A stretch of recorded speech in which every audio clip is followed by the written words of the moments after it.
De nos jours, le terme gouvernance est vraiment très fréquemment employé dans les médias pour parler de phénomènes de direction, de gouvernement, de relations internationales. C'est un terme qui est employé vraiment à toutes les sauces pour traiter de sujets comme la manière dont les États essaient de mettre en œuvre des politiques publiques. Donc, traditionnellement, c'est le gouvernement qui met en œuvre des politiques publiques, mais on s'est rendu compte avec le temps que souvent les politiques publiques échouaient, qu'elles n'étaient pas mises en œuvre correctement. Donc, ça a ouvert la voie à une réflexion sur qui pourrait participer à ces politiques publiques.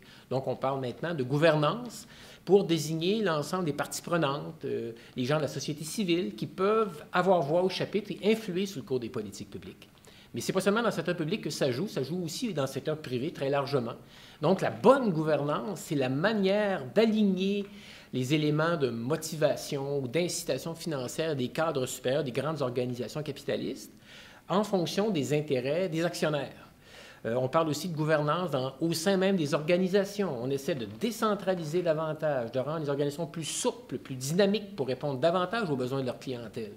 On en parle aussi dans le domaine des relations internationales, pour essayer de voir comment on pourrait mieux qu'avant allouer les fonds publics pour aider les pays en voie de développement à vraiment se prendre en main. Parce que là aussi, on observait des échecs assez récurrents dans ce domaine-là.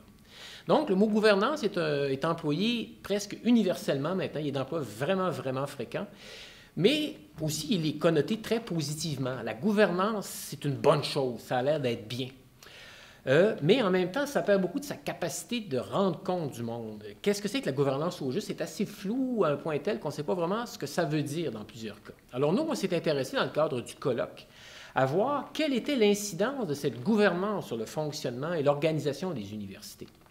Parce qu'il faut savoir que traditionnellement, au moins depuis les années 70 au Québec, les universités sont organisées de manière, au moins formellement, de manière collégiale. C'est-à-dire que les professeurs, les étudiants ont voix au chapitre et ce sont eux qui assument l'essentiel de l'administration de la chose universitaire. Les gens qui agissent à titre de cadre supérieur sont des académiciens qui deviennent vice-recteurs ou doyens après avoir fait une carrière de professeur. Or, ce que l'on observe depuis l'avènement de la gouvernance des universités, c'est que ce mode d'organisation plus collégial qu'ailleurs est largement battu en brèche par un nouveau mode d'organisation qui s'inspire davantage de ce qu'on observe dans le secteur privé.